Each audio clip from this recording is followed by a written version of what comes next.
നിമിഷപ്രിയയുടെ വാർത്തയാണ്. യമൻ പൗരന്റെ കൊലപാതകവുമായി ബന്ധപ്പെട്ട് യമനിലെ ജയിലിൽ കഴിയുകയാണ് നിമിഷപ്രിയ 2017 മുതൽ. അതിനുശേഷം ഇപ്പോഴാണ് വലിയ ഇടപെടൽ, നിയമപരമായും അല്ലാതെയും ഒക്കെ വലിയ ഇടപെടൽ നടത്തി നിമിഷപ്രിയയുടെ മോചനത്തിനു വേണ്ടി. പക്ഷേ വധശിക്ഷ വിധിച്ചിരുന്ന ദിവസം തന്നെ ആ വധശിക്ഷ നീട്ടിവെക്കുന്നു എന്നുള്ള വാർത്തകൾ ഔദ്യോഗികമായിട്ട് യമനിൽ നിന്ന് വന്നുകൊണ്ടിരിക്കുകയാണ്. അത് കാന്തപുരത്തിന്റെ ഇടപെടൽ കൊണ്ടാണ്, കാന്തപുരം എ പി അബൂബക്കർ മുസ്ലിയാരുടെ ഇടപെടൽ കൊണ്ടാണ് അത്തരത്തിലൊരു കാര്യത്തിലേക്ക് കടക്കാൻ സാധിച്ചത് എന്നുള്ളതാണ്. അദ്ദേഹത്തിനെ പുകഴ്ത്തിയില്ലെങ്കിൽ കേരളം മുഴുവൻ അദ്ദേഹത്തിന് നന്ദി പറയുന്ന കാഴ്ചയും നമ്മൾ കണ്ടുകൊണ്ടേയിരിക്കുകയാണ്. അജിം സർ, കാന്തപുരത്തിന്റെ ഇടപെടലിൽ തന്നെ തുടങ്ങാം. ഈ നിയമ പോരാട്ടം ഇല്ലെങ്കിൽ ഇതിന്റെ ഒരു എന്താണ് സംഭവിച്ചത് എന്നതൊക്കെ നിമിഷപ്രിയയുടെ വാർത്ത നമ്മൾ കുറേ കാലമായിട്ട്, ഏതാണ്ട് ഒരു 8-9 വർഷമായിട്ട് നമ്മൾ കേട്ടുകൊണ്ടിരിക്കുകയാണ്. അപ്പം ഈ ഇടപെടലിനെ എങ്ങനെ കാണണം? അതായത് യമൻ്റെ ഇപ്പോഴത്തെ സാഹചര്യത്തിൽ അങ്ങനെ ഒരു ഇടപെടലിലൂടെ അല്ലാതെ നിമിഷപ്രിയയ്ക്ക് ഏതെങ്കിലും തരത്തിൽ മോചനം ഉണ്ടാകുമോ എന്നുള്ള പ്രതീക്ഷയ്ക്ക് പോലും സാധ്യതയില്ല. കാരണം യമൻ 2014 മുതൽ അവിടെ സിവിൽ വാർ നടന്നുകൊണ്ടിരിക്കുകയാണ്.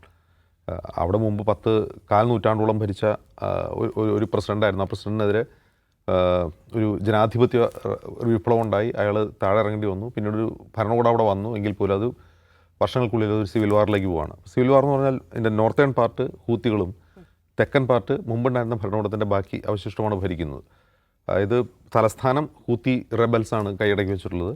ഈ ദക്ഷിണ ഭാഗത്താണെങ്കിൽ അവിടെ വേറൊരു മിലീഷ്യ അതിൻ്റെ സ്വാതന്ത്ര്യത്തിന് വേണ്ടി അവിടെ പോരാടിക്കൊണ്ടിരിക്കുക. മൊത്തം കയോസാണ് ആ രാജ്യത്തുള്ളത്. അതുകൂടാതെ യമനിൽ സൗദി UAE സഖ്യം നടത്തിയിട്ടുള്ള ബോംബിങ് നമുക്കറിയാം. അപ്പോൾ ഒരു വശത്ത് സൗദി UAE ബാക്കിയും കൂടിയുള്ള മിലീഷ്യ, മറുവശത്ത് ഇറാൻ്റെ ബാക്കിയും കൂടിയുള്ള ഹൂത്തികൾ. അങ്ങനെ ഒരു തരത്തിലുള്ള സ്റ്റേബിളായിട്ടുള്ള ഒരു ഭരണകൂടമോ ജുഡീഷ്യൽ സംവിധാനമോ ഒന്നും അവിടെ ഇല്ല. അവിടെയാണ് എന്ത് ചെയ്യുന്നത്, നിമിഷപ്രിയ വധശിക്ഷയ്ക്ക് വിധിക്കപ്പെട്ട് കിടക്കുന്നത്. അപ്പോൾ യമൻ്റെ ഒരു നിയമപ്രകാരം, യമൻ ഉൾപ്പെടെയുള്ള ഗൾഫ് രാജ്യങ്ങളിലെ പല ഗൾഫ് രാജ്യങ്ങളിലെയും നിയമപ്രകാരം ഒരു കൊലയാളിക്ക് അല്ലെങ്കിൽ കൊലക്കുറ്റം ചെയ്തയാൾക്ക് വധശിക്ഷയാണ് സാധാരണ വിധിക്കുക. വധശിക്ഷ വിധിച്ചു കഴിഞ്ഞാൽ അതിൽ നമ്മുടെ നാട്ടിലൊക്കെ ഉള്ളതുപോലെ വധശിക്ഷയ്ക്ക് വിധിക്കപ്പെട്ട ആൾക്ക് ദയാഹർജി കൊടുക്കുന്ന പ്രസിഡൻ്റാണ് തീരുമാനിക്കുക. അവിടെ ഭരണാധികാരികളല്ല അത്തരം കാര്യങ്ങൾ പരിഗണിക്കുക, ആ കൊല്ലപ്പെട്ടയാളുടെ കുടുംബങ്ങളാണ്. അതിന് 3 ഓപ്ഷനാണുള്ളത്. ഒന്ന് അവർക്ക് എന്ത് ചെയ്യാം, ഞങ്ങൾക്ക് പ്രതികാരം ചെയ്യണം, ആൾ കൊല്ലണം എന്ന് പറയാം. അതല്ലെങ്കിൽ ഈ പറയുന്ന ബ്ലഡ് മണി എന്ന് ഇംഗ്ലീഷിൽ പറയുന്ന ദിയ വാങ്ങിക്കൊണ്ട് അയാൾക്ക് മാപ്പ് കൊടുക്കാം. അതല്ലെങ്കിൽ ഇതൊന്നുമില്ലാതെ തന്നെ അവർക്ക് പാർഡൻ, ഒരു മാപ്പ് കൊടുക്കാം. അപ്പോൾ ഈ 3 ഓപ്ഷനാണുള്ളത്. ഇപ്പോൾ യമൻ്റെ പ്രത്യേക സാഹചര്യത്തിൽ യമനിലൊരു ജുഡീഷ്യൽ സിസ്റ്റം ഞാൻ പറഞ്ഞു, 2 സർക്കാരാണുള്ളത്. ഹൂത്തികളുടെ കീഴിലുള്ള ഈ പറയുന്ന ഗവൺമെൻറ്റിന് കീഴിലുള്ള ജുഡീഷ്യൽ സിസ്റ്റം എന്ന് പറഞ്ഞാൽ ഒരു വാർ ടോൺ കൺട്രിയാണ്. അവിടെ കോടതിയൊക്കെ എങ്ങനെയായിരിക്കും പ്രവർത്തിക്കുക നമുക്ക് അറിയാമല്ലോ, അതിൻ്റെ പരിമിതികളുണ്ടാവും. പക്ഷേ അവിടെ ഒരു യുദ്ധമില്ലാത്ത സാഹചര്യത്തിലാണെങ്കിൽ പോലും ഈ പറയുന്ന ജുഡീഷ്യൽ സിസ്റ്റത്തിന് മുകളിൽ അവിടുത്തെ ട്രൈബൽ കോടതികൾ എന്ന് പറയുന്ന അവിടുത്തെ ധാരാളം ഈ ഗോത്രവംശജരുള്ള സ്ഥലമാണ് യമൻ. ഇപ്പോൾ ട്രൈബൽ കോടതികൾക്ക് അവിടുത്തെ സമൂഹത്തിൽ വലിയ റോളുണ്ട്. ട്രൈബൽ കോടതി എന്ന് പറഞ്ഞാൽ ഇപ്പോൾ ഒരു ഗോത്രത്തിന് ഒരു ഗോത്രത്തലവൻ ഉണ്ടാവും. അപ്പോൾ ഈ ഗോത്രങ്ങൾ തമ്മിലുള്ള പ്രശ്നങ്ങൾ, ഗോത്രങ്ങളിലെ വ്യക്തികൾ തമ്മിലുള്ള പ്രശ്നങ്ങൾ, അതിപ്പോൾ ക്രിമിനലാവട്ടെ സിവിലാവട്ടെ, അവരൊരു തീരുമാനമെടുക്കും. ആ തീരുമാനത്തിന് അവിടുത്തെ ജുഡീഷ്യറിയിൽ വലിയ വാല്യൂ ഉണ്ട്. ആ ഒരു സാധ്യതയാണ്. അതായത് ഇന്നലെ സുപ്രീം കോടതിയിൽ കേസ് വന്നു കഴിഞ്ഞപ്പോൾ കേന്ദ്ര സർക്കാർ അറിയിച്ചത് എന്താണ്, ഞങ്ങൾക്ക് ചെയ്യാനുള്ളത് മുഴുവൻ ചെയ്തു. അത് കേന്ദ്ര സർക്കാർ ചെയ്യില്ല എന്ന് കരുതിയിട്ടല്ല. കാരണം ഇന്ത്യക്ക് യമനിൽ ഇടപെടുന്നതിന് പരിമിതികളുണ്ട്. ഒന്ന്, യമൻ്റെ ബഹുഭൂരിഭാഗം കൺട്രോൾ ചെയ്യുന്ന ഹൂത്തി ഭരണകൂടവുമായിട്ട് നമുക്കൊരു ഡിപ്ലോമാറ്റിക് ടൈമില്ല. അവരെ ആ ഭരണകൂടത്തെ ഇന്ത്യ അംഗീകരിച്ചിട്ടില്ല, ബഹുഭൂരിഭാഗം UN അംഗരാജ്യങ്ങളും അംഗീകരിച്ചിട്ടില്ല. എന്നിരിക്കെ യമനിലെ ഇന്ത്യൻ എംബസി വർക്ക് ചെയ്യുന്നത് ജിബൂട്ടിയിലാണ്. അവിടെ ആ രാജ്യത്തല്ല, വേറൊരു രാജ്യത്ത് നിന്നിട്ടാണ് അത് ഓപ്പറേറ്റ് ചെയ്യുന്നത്. എന്നിരിക്കെ ഹൂത്തികളുമായിട്ട് ഒരു കമ്മ്യൂണിക്കേഷൻ, ബാക്ക് ചാനൽ കമ്മ്യൂണിക്കേഷൻ ഒക്കെ നടത്താം എന്നല്ലാതെ ഒരു ഡിപ്ലോമാറ്റിക് റിലേഷൻ സാധ്യമേ അല്ല. അപ്പോൾ നമുക്ക് ചെയ്യാവുന്നതെല്ലാം ചെയ്തു എന്ന് കോടതിയിൽ പറയുന്നത് നിസ്സഹായാവസ്ഥ കൊണ്ട് തന്നെയാണ്. അല്ലാതെ നമുക്കൊരു കമാൻഡോ ഓപ്പറേഷനിലൂടെ പോയിട്ട് നിമിഷം മോചിപ്പിച്ചുകൊണ്ട് വരാനൊന്നും കഴിയില്ല. അപ്പോൾ കേന്ദ്ര സർക്കാരിനെ സംബന്ധിച്ച് അവർക്ക് ചെയ്യാവുന്നത് ചെയ്തിട്ടുണ്ട്. അതിനപ്പുറം ഒന്നും ചെയ്യാൻ ഒരു രാജ്യം എന്ന രീതിയിൽ കഴിയില്ല. പിന്നെയുള്ളൊരു ഒരേ ഒരു സാധ്യത, ആ സാധ്യത ഇപ്പോൾ സുപ്രീം കോടതിയിൽ നിന്ന് കേന്ദ്ര സർക്കാർ ഇത് പറഞ്ഞപ്പോഴാണ് കാന്തപുരം ഇപ്പോൾ അബൂബക്കർ മുസ്ലിയാർ സ്റ്റെപ്പ് ഇൻ ചെയ്യുന്നത്. അദ്ദേഹത്തിന് സാധ്യത എന്നാണ് ഈ പറയുന്ന ട്രൈബൽ ലീഡേഴ്സുമായി ബന്ധമുള്ള ഒരു സൂഫി പണ്ഡിതൻ ഉമർ ഹബീബ് ഹാഫിൽ എന്ന് പറയുന്ന ഒരു ഷെയ്ഖാണ്. അപ്പോൾ അദ്ദേഹം ഒരു സുന്നി ഷെയ്ഖാണ്. ഈ പറയുന്ന ട്രൈബ്സ് എന്ന് പറഞ്ഞാൽ ഷിയാക്കളാണ്. എന്നിട്ട് പോലും അവർക്കിടയിൽ സ്വാധീനമുള്ള ഒരാളാണ് അദ്ദേഹം. അപ്പോൾ അദ്ദേഹവുമായി ഒരു കമ്മ്യൂണിക്കേഷൻ ചാനൽ തുറക്കുന്നു, ഇവരുമായി സംസാരിക്കാൻ തയ്യാറാകുന്നു. അപ്പോൾ ഇന്നലത്തെ ഡേറ്റിലാണ് ഇപ്പോൾ ഈ വധശിക്ഷ നീട്ടിവെച്ചുകൊണ്ടുള്ള ഒരു ഓർഡർ വന്നിട്ടുള്ളത്. അതിനർത്ഥം ഇന്നലെ തന്നെ അവരുമായി സംസാരിച്ച് അത് കോടതിയെ അറിയിച്ചിട്ടുണ്ടെന്നാണ് നമ്മൾ മനസ്സിലാക്കുന്നത്. അപ്പോൾ അങ്ങനെയാണെങ്കിൽ ആ ഒരു ഇടപെടൽ എന്ന് പറഞ്ഞാൽ വളരെ നിർണായക സമയത്താണ്. വധശിക്ഷയിൽ നിന്ന് ഒഴിവാക്കുമോ ഇല്ലയെന്ന് നമുക്കിപ്പോഴും അറിയില്ല. ഈ കുടുംബം ഇത് അഗ്രി ചെയ്യുമോ, അവർ ദിയാധനം വാങ്ങിയിട്ട് മാപ്പ് കൊടുക്കുമോ, ഇതൊന്നും നമുക്കറിയില്ല. ഇപ്പോഴും അതിനെക്കുറിച്ച് ഒരു വിവരവും നമ്മുടെ മുമ്പിലില്ല. പക്ഷേ കോടതി ഈ പറയുന്ന വധശിക്ഷ എക്സിക്യൂഷൻ പോസ്റ്റ്പോൺ ചെയ്തത് തീർച്ചയായിട്ടും ഈ കുടുംബത്തിൻ്റെ ഒരു നിലപാട് ഏതോ അർത്ഥത്തിൽ പോസിറ്റീവായതുകൊണ്ടാണ്. അതർവൈസ് കോടതി അങ്ങനെ ചെയ്യില്ല. കോടതി നാളെ വധശിക്ഷ വിധിക്കാൻ വരുന്ന ഒരാളുടെ ഡേറ്റ് മാറ്റുന്നുണ്ടെങ്കിൽ അതിനർത്ഥം ഏതോ തരത്തിലുള്ളൊരു കമ്മ്യൂണിക്കേഷൻ ഈ കുടുംബാംഗങ്ങളിൽ നിന്ന് കോടതിക്ക് ലഭിച്ചിട്ടുണ്ട്, കോടതിക്കോ അല്ലെങ്കിൽ പബ്ലിക് പ്രോസിക്യൂട്ടർക്ക് ലഭിച്ചിട്ടുണ്ട്. അതുകൊണ്ട് മാത്രമാണ് വധശിക്ഷ മാറ്റുന്നത്. അതിനർത്ഥം ആ ഒരു ചാനലിലൂടെയുള്ള ആ കമ്മ്യൂണിക്കേഷൻ നടന്നിട്ടുണ്ടെന്നാണ്. എങ്കിൽ ഒരു പക്ഷേ ഇന്ന് ഈ കാലത്ത് നമ്മൾ കാണുന്ന ഏറ്റവും വലിയൊരു ഹ്യൂമാനിറ്റേറിയൻ ഉദ്യമമായി കാന്തപുരത്തിൻ്റെ ആ നീക്കത്തെ കാണാൻ കഴിയും. കാരണം അത് ആരും ചിന്തിക്കാത്തൊരു കാര്യമാണല്ലോ. ഭരണകൂടങ്ങൾ വഴി, ഡിപ്ലോമസി വഴി, ജുഡീഷ്യറി വഴിയൊന്നും നടക്കാത്ത കാര്യങ്ങൾ ഇങ്ങനൊരു തലം ഇതിലുണ്ട് എന്ന് ഓർമ്മ വരിക എന്നുള്ളത് തീർച്ചയായിട്ടും വലിയ മഹത്തായ ഒരു കാര്യമാണ്. അതിലെന്തെങ്കിലും പോസിറ്റീവായി വരികയാണെങ്കിൽ, ഇപ്പോൾ ഈ വധശിക്ഷ നീട്ടിവെച്ചു എന്നുള്ളതുകൊണ്ട് വധശിക്ഷ റദ്ദാക്കിയെന്ന അർത്ഥമില്ല, ഈ കുടുംബം അവർക്ക് മാപ്പ് കൊടുത്തു എന്ന അർത്ഥമില്ല. പക്ഷേ ഏതോ തരത്തിൽ പ്രതീക്ഷാനിർഭരമായ ഒരു കമ്മ്യൂണിക്കേഷൻ ഈ കൊല്ലപ്പെട്ടയാളുടെ കുടുംബത്തിൽ നിന്ന് ജുഡീഷ്യറിക്ക് ലഭിച്ചിട്ടുണ്ട് എന്ന കാര്യം ഉറപ്പാണ്. അങ്ങനെ ലഭിച്ചിട്ടുണ്ടെങ്കിൽ അതിന് കാരണക്കാരൻ കാന്തപുരം തന്നെയാണ്. അദ്ദേഹം നടത്തിയിട്ട ഇടപെടലാണ്. അത് തീർച്ചയായിട്ടും വലിയ തോതിൽ അഭിനന്ദിക്കപ്പെടേണ്ട ഒരു കാര്യമാണ്. പക്ഷേ നമ്മളിപ്പോൾ കാണേണ്ട ഒരു കാര്യം, സോഷ്യൽ മീഡിയ തുറന്നു നോക്കിക്കഴിഞ്ഞാൽ ഇത് എന്തൊരു കോംപ്ലക്സായ സൊസൈറ്റിയാണ് മലയാളികൾ എന്ന് മനസ്സിലാണെങ്കിൽ നമ്മളിപ്പോൾ ഈ നിമിഷം ഫേസ്ബുക്ക് തുറന്നു നോക്കിയാൽ മതി. അതിൽ ഏതെല്ലാം തരത്തിലുള്ള തരത്തിലുള്ള കാര്യങ്ങളാണ് വരുന്നത്. ഇപ്പം ഞാൻ ചോദിക്കട്ടെ, നിമിഷപ്രിയയെ മോചിപ്പിക്കാനെടുത്ത തീരുമാനം, അങ്ങനെ ഒരു ബുദ്ധി ഉദിക്കുകയും അങ്ങനെ ഒരു ഇനിഷ്യേറ്റീവ് എടുക്കുകയും ചെയ്തതാണോ മോശമായി പോയത്? അദ്ദേഹം ഒന്നും ചെയ്യേണ്ടിയിരുന്നില്ലേ? അതല്ല അദ്ദേഹം ഏതോ തരത്തിൽ എട്ടുകാലി മുമ്പുഞ്ഞാവുകയാണോ? എട്ടുകാലി മുമ്പുഞ്ഞെന്നൊക്കെ വിശദീകരിച്ചുകൊണ്ടുണ്ട്. കാന്തപുരം അങ്ങനെ എന്തിനാണ് അദ്ദേഹം ചെയ്യുന്നത്? അദ്ദേഹത്തിന് ചുമ്മാ ഇരുന്നാൽ പോരെ.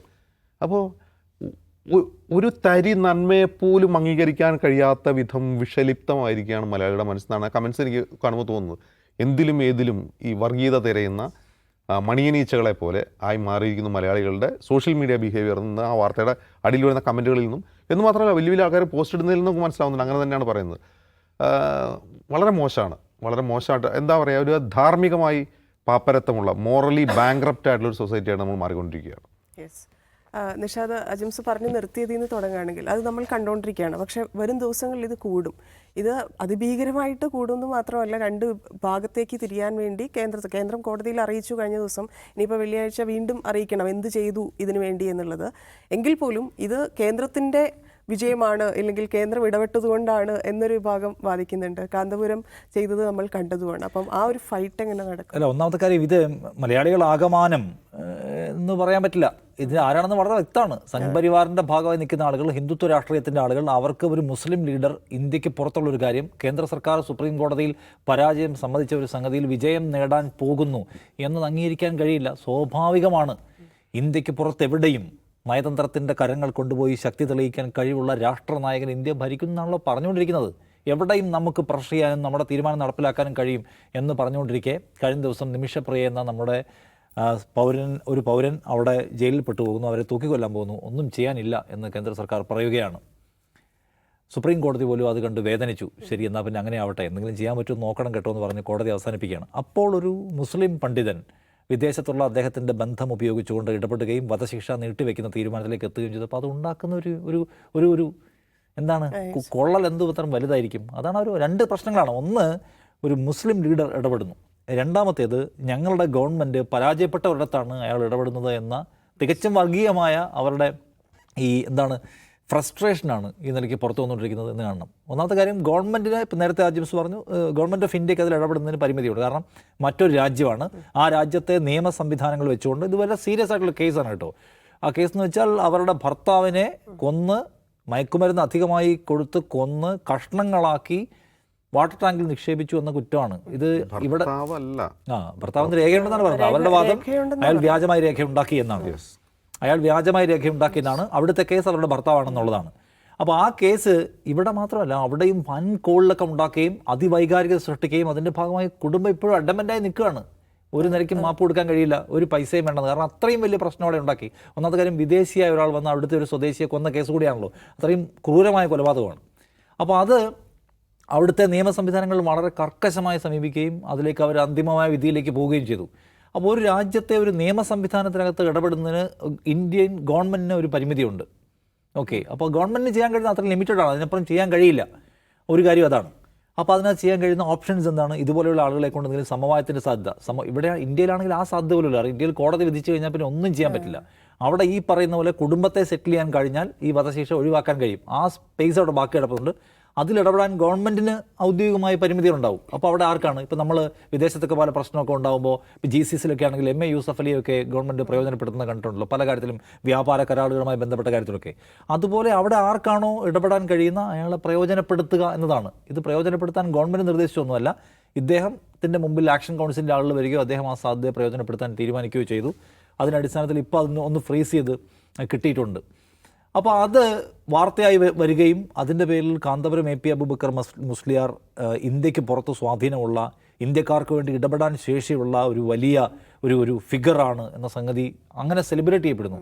അത് ഇഷ്ടപ്പെടില്ല. കാരണം ഇവിടെ ഒരു ഫിഗറേ പാടുള്ളൂ. ഇന്ത്യക്ക് പുറത്ത് ഇടപെടാൻ ശേഷിയുള്ള ഒറ്റ ഫിഗറേ ഇന്ത്യയിൽ പാടുള്ളൂ. അത് ആദരണീയനായിട്ടുള്ള ഞങ്ങളുടെ ജിയാണ്. അതിനപ്പുറം വേറെ ആരും ഇടപെടാൻ പാടില്ല. ആ പ്രശ്നം കാണിക്കുകയാണ്. അതിലിപ്പോൾ ഒരു കാര്യമുള്ളത്, ഇതിൽ തന്നെ കാന്തപുരം തന്നെ അദ്ദേഹത്തിൻ്റെ ഫേസ്ബുക്ക് പോസ്റ്റിൽ ഇതിൽ പണിയെടുത്ത എല്ലാവർക്കുമുള്ള അഭിവാദ്യം അർപ്പിക്കുകയും പ്രാർത്ഥിക്കുകയും ചെയ്യുകയാണ്. അപ്പോൾ കുറേ ആളുകൾ എന്തായാലും ഇതിനുവേണ്ടി പ്രയത്നിച്ചിട്ടുണ്ടാവും. അദ്ദേഹം മാത്രമെന്ന് പറയാൻ പറ്റില്ല. കുറേ ആളുകൾ പല വഴിക്ക് ശ്രമിച്ചിട്ടുണ്ടാവും. അതിലിപ്പോൾ ഗവർണർ രാജേന്ദ്ര ആർലേക്കർ അതിനകത്ത് കാര്യമായി ഇടപെട്ടിട്ടുണ്ട് എന്ന് ചാണ്ടി ഉമ്മൻ പറയുന്നത് കേട്ടു. അങ്ങനെ വേറെ ആരൊക്കെ എഴുതിയും കണ്ടിട്ടുണ്ട്. ഇടപെട്ടിട്ടുണ്ടാവും, അദ്ദേഹം ഇടപെട്ടിട്ടുണ്ടാവും. എനിക്ക് അതിനെക്കുറിച്ച് കത്തയച്ചിട്ടുണ്ട്. അപ്പോൾ ഇടപെട്ടിട്ടുണ്ട് എന്ന് പറയുന്ന ആളുകൾ ഗവർണർ രാജേന്ദ്ര ആർലേക്കർ എങ്ങനെയാണ് ഇടപെട്ടത് അത് പറയണമല്ലോ. അദ്ദേഹം വിവിധ രാഷ്ട്ര നേതാക്കളുമായിട്ട് സംസാരിച്ചു, കൂടിക്കാഴ്ച നടത്തി എന്നൊക്കെ പറയുന്നു. ഏത് രാഷ്ട്ര നേതാവിനെ കണ്ടു? ആ രാഷ്ട്ര നേതാവ് എങ്ങനെയാണ് ഈ പ്രശ്നത്തിൽ ഈ പറഞ്ഞ ട്രൈബൽ സെക്ടറിൽ ഇടപെട്ടത്? ആരോടാണ് സംസാരിച്ചത്? ഇതിൽ വ്യക്തത വരുത്തണം. ഇപ്പോൾ കാന്തപുരം എങ്ങനെയാണ് ഇടപെട്ടെന്ന് ചോദിച്ചാൽ, കാന്തപുരം അവിടുത്തെ ഒരു സൂഫി പണ്ഡിതൻ, അയാളുടെ പേര് നമുക്കറിയാം, അയാളെയും നമുക്കറിയാം. അയാൾ എങ്ങനെയാണ് ഈ കുടുംബവുമായിട്ട് സംസാരിക്കാൻ പ്രതിനിധികളെ ചുമതലപ്പെടുത്തിയത്? നമുക്കതിനൊരു റൂട്ട് ക്ലിയറാണ്. ഈ ഗവർണർ രാജേന്ദ്ര ആർലേക്കർ തിരുവനന്തപുരത്തെ രാജ്ഭവനിൽ ഇരുന്നു കൊണ്ട് എങ്ങനെയാണ് ഈ പ്രശ്നം പരിഹരിക്കാൻ, ആര് വഴി, എങ്ങനെ, ഏത് റൂട്ടിൽ ശ്രമിച്ചു എന്ന് പറഞ്ഞാൽ വ്യക്തത കിട്ടിയാണ്. ഇനി അദ്ദേഹം ഇടപെട്ടെങ്കിൽ അത് തള്ളിക്കളണം എന്ന് നിർബന്ധബുദ്ധിയൊന്നും നമുക്കില്ല. പക്ഷേ പറയണം. കേന്ദ്ര സർക്കാർ തന്നെയും പരമാവധി ശ്രമിക്കുകയാണെന്ന് പറഞ്ഞു. മിനിഞ്ഞാന്ന് പോയി കോടതിയിൽ ഞങ്ങൾക്കൊന്നും ചെയ്യാനില്ല എന്ന് കൈമലർത്തി കാണിച്ച ഒരു ഭരണകൂടം ഇപ്പോൾ പറയുകയാണ് ഞങ്ങളുടെ കാര്യങ്ങൾ ചെയ്യുന്നുണ്ടെന്ന്. അതൊരു ഈഗോ പ്രശ്നമാണ്. നമ്മുടെ രാജ്യത്ത് ആരെയാണ്, ഏത് റിസോഴ്സ് ഉപയോഗിച്ചുകൊണ്ടാണ് ഒരു പ്രശ്നം പരിഹരിക്കാൻ കഴിയുന്നത് അതിനെ ഉപയോഗിക്കുക എന്നുള്ളതാണ് കാര്യം. അതിനകത്തും എല്ലാവരും ക്രെഡിറ്റ് എടുക്കാൻ ശ്രമിക്കുകയാണ്. അയ്യോ കാന്തപുരം കൊണ്ടുപോകുന്നത് എന്ന ഭയപ്പാടിൻ്റെ അടിസ്ഥാനത്തിൽ കുറേ ആൾക്കാർ എന്തൊക്കെയോ വാചകങ്ങളും വെറിയും വിദ്വേഷമായിട്ട് ഇറങ്ങിയിരിക്കുകയാണ്. പക്ഷെ അതിനെല്ലാം മേലെ കേരളത്തിൻ്റെ പൊതുവികാരം നമ്മളിന്ന് കാണുന്നുണ്ട്. എല്ലാ വിഭാഗം മനുഷ്യത്വം അല്പമെങ്കിലും ഉള്ളിലുള്ള ആൾക്കാർ, ആ കേസിൻ്റെ മെറിറ്റിലേക്ക് ഞാൻ പോകുന്നില്ല, മനുഷ്യത്വമുള്ള മനുഷ്യർ, കാന്തപുരം അദ്ദേഹം തന്നെ ഇന്ന് ഒരു പൊതുവേദി പ്രസംഗം പറയുന്നുണ്ട്, ഞാൻ വിശ്വസിക്കുന്ന പ്രത്യയശാസ്ത്രം വിഭജനത്തിൻ്റെയും വർഗീയതയുടെയും അല്ല എന്ന സന്ദേശം കൊടുക്കാൻ കൂടിയാണ് ഞാൻ ഈ പ്രശ്നത്തിൽ ഇടപെട്ടിട്ടുള്ളത്. അതിൻ്റെ ഒരു വിജയം നമ്മൾ കാണുന്നുണ്ട്. എല്ലാ വിഭാഗം മനുഷ്യരും അദ്ദേഹത്തിൻ്റെ ഇടപെടലിനെ പ്രശംസിക്കുന്നു. ഇന്ന് നമ്മൾ ഫേസ്ബുക്ക് തുറന്നാൽ കാന്തപുരം AP അബൂബക്കർ മുസ്ലിയാരുടെ പടങ്ങൾ മാത്രമേ കാണുന്നുള്ളൂ, അദ്ദേഹത്തെക്കുറിച്ച് പുകഴ്വാക്കുകൾ എഴുതുന്ന ആൾക്കാർ. ഇത് കേസ് മാറ്റി വെച്ചാൽ ഇത് നമ്മുടെ സൊസൈറ്റിയിൽ ഇടയ്ക്കിടയ്ക്ക് ആവശ്യമുള്ള ചില ഇഞ്ചക്ഷൻസാണ്. നമ്മൾ ഒരുമിച്ചാണ് ജീവിക്കുന്നതെന്ന്, നമുക്ക് പരസ്പരം സഹായിക്കാൻ കഴിയുന്നവരാണെന്ന്, പരസ്പരം സഹായിച്ചിട്ടല്ലാതെ ഒരാൾക്കും ഒരു ജനതയ്ക്കും അതിജീവിക്കാൻ കഴിയില്ല എന്ന്. അതിപ്പോൾ ചിലപ്പോൾ സഹായിക്കാൻ കഴിയുന്നത് കാന്തപുരത്തിനായിരിക്കും, നാളെ കാന്തപുരത്തെ സഹായിക്കാൻ കഴിയുന്ന വേറെ ആൾക്കായിരിക്കും. അങ്ങനെ പരസ്പരം കലർന്നും സഹായിച്ചുമല്ലാതെ ഈ ജനതയ്ക്ക് അതിജീവനം സാധ്യമല്ല എന്ന് വെറുപ്പിൻ്റെ വിദ്വേഷ വണ്ടിക്കാരെ ചവിട്ടി പുറത്താക്കണം എന്ന് നമ്മളെ പാഠം പഠിപ്പിക്കുന്ന ഒരു ദിവസമാണ്. അതിൽ നിർണായകമായിട്ടുള്ള ഒരു പോയിന്റ് അല്ലെങ്കിൽ ഒരു സ്റ്റെപ്പ് എടുക്കാൻ ഇന്ന് കാന്തപുരത്തിന് കഴിഞ്ഞിട്ടുണ്ട്. ഇന്ന് നമ്മൾ അദ്ദേഹത്തെ അഭിവാദ്യം ചെയ്യണം. കാരണം അദ്ദേഹം നടത്തിയിട്ടുള്ള ഇടപെടൽ എന്തെങ്കിലും ഗുണം അദ്ദേഹത്തിന് വ്യക്തിപരമായി കിട്ടുന്ന ഒന്നല്ല, പൈസ കിട്ടുന്നതല്ല. അപ്പോൾ അദ്ദേഹത്തിൻ്റെ സംഘടനയിൽപ്പെട്ട ആളല്ല, ഇനി കുറച്ചുകൂടെ കടത്തി പറഞ്ഞ് വിദ്വേഷക്കാരുടെ ഭാഷ ബന്ധത്തിന് സമുദായത്തിൽപ്പെട്ട ആളല്ല. എന്നിട്ടും അദ്ദേഹം അതിനുവേണ്ടി പരിശ്രമിച്ചു എന്നുള്ളത് നമ്മുടെ സൊസൈറ്റിയെ ആരോഗ്യകരമായും സൗഹാർദ്ദത്തോടെയും സ്നേഹത്തോടെയും നിലനിർത്താൻ കഴിയുന്ന ഒരു മനോഹരമായ ദിവസമാണ്.